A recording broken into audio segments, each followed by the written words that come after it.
We've been talking about verse 1 of the 8 verses of that transformation, with the thought of attaining awakening for the welfare of all beings who are more precious than a wish-fulfilling jewel. I will constantly practice holding them dear. Okay, so I thought I'd go briefly over the methods for generating bodhicitta. This won't be an in-depth explanation, but it'll be something enough to get you going and give you a good overview. So there's two principal ways for generating bodhicitta: the 7-point cause and effect instruction, and then equalizing and exchanging self and others. And both of these are done on the basis of equanimity. Okay, so equanimity is, seeing that attachment for friends, anger or hatred towards enemies, and apathy towards everybody else is really misplaced, really uncalled for. Because if we have a big view, we'll see that everybody's at one time or another been our friend. Everybody's at one time or another been our enemy. Everybody's at one time or another been strangers. And that if we look over many, many lifetimes, people have been in all these different kinds of relationships with us and us with them.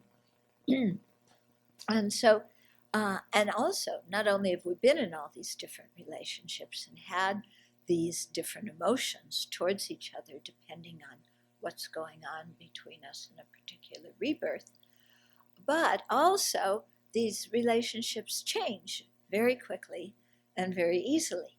So even within one life, people who are strangers become friends and others become enemies, and people who were friends become strangers or enemies, and people who were enemies becomes friends and strangers. And, these things change very, very quickly. And so, and then also, because our whole way of categorizing people into friend, enemy, and stranger, and as a result having attachment, anger, and apathy towards them, all of that whole framework with which we are seeing sentient beings is completely predicated on the view that I am the center of the universe, and how people relate to me determines if they're good people or bad people, valuable people or nincompoops. Everything hinges on how they treat me. So when we look at all these reasons, that we've had different roles before in each other's life, that these roles change very quickly from one rebirth to the next, and also within one rebirth, and that these roles, and thus the motions, we have in relationship to them, are all based on how people treat me as if I'm the most important one.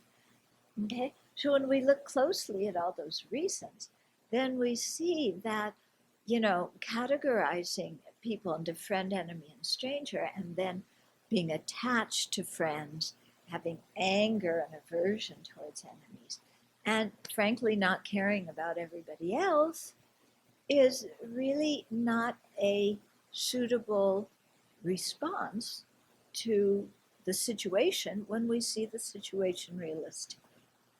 Yeah?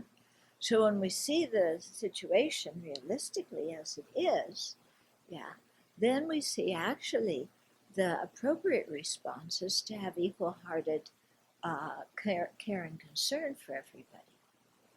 Okay?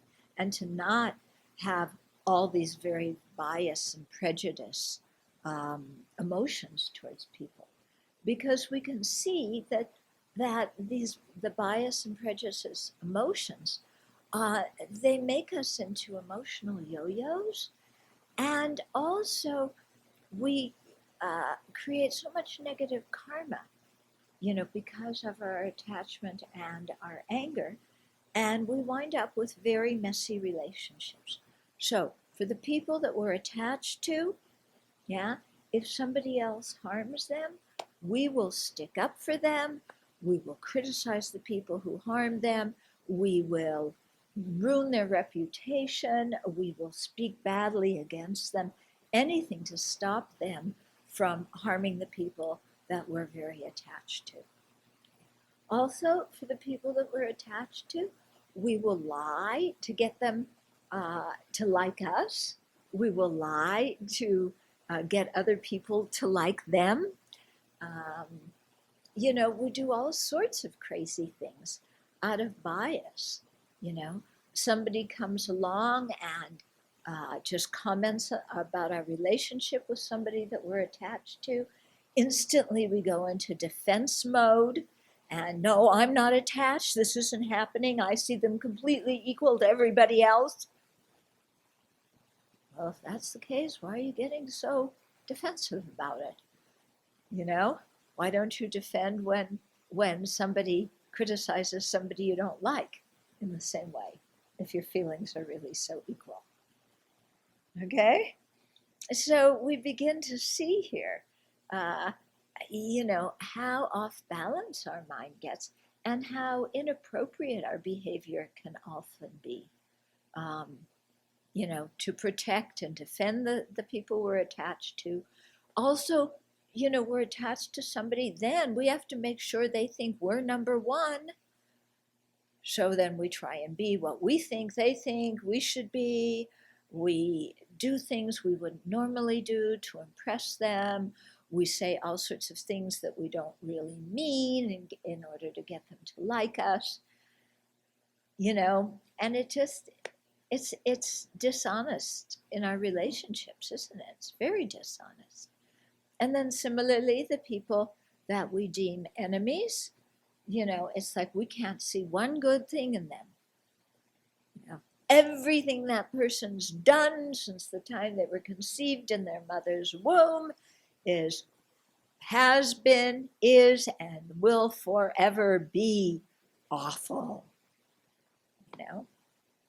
And it's not just awful, but it's morally inferior. Yeah, because the people I like are morally superior because they're part of my group.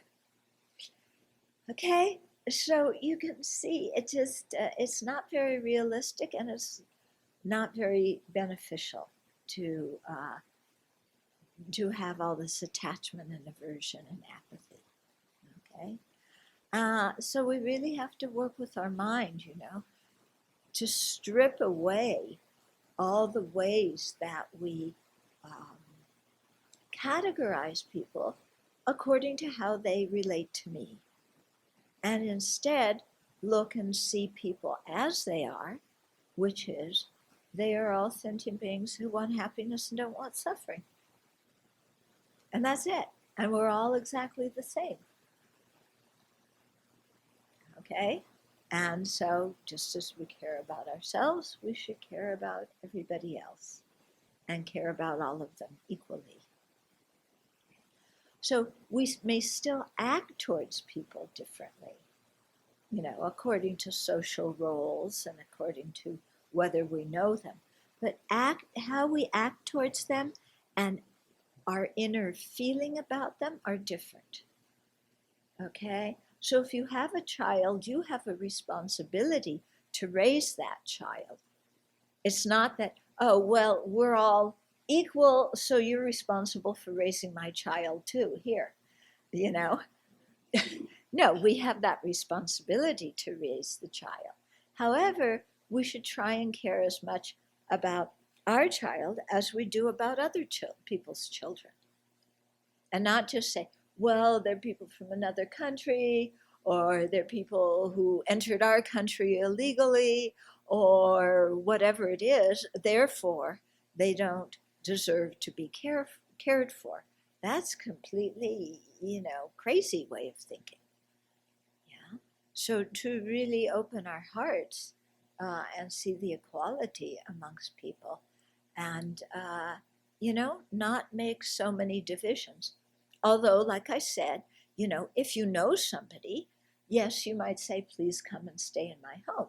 Whereas for people you don't know, you're not going to put a message downtown that says, I need a place to sleep, drop by my house.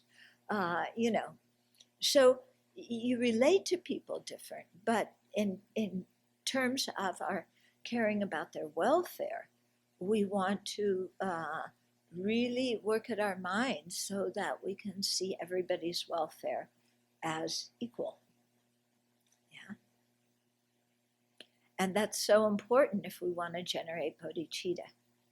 Yeah. Because if we have partiality, then we're going to leave somebody out of our love and compassion, and we won't be able to realize bodhicitta.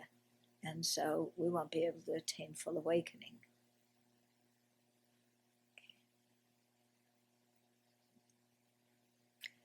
So try practicing seeing others in this way, whether you know them or don't know them. And even whether you like them or not like them. Yeah. Drop all the opinions about other people. Yeah.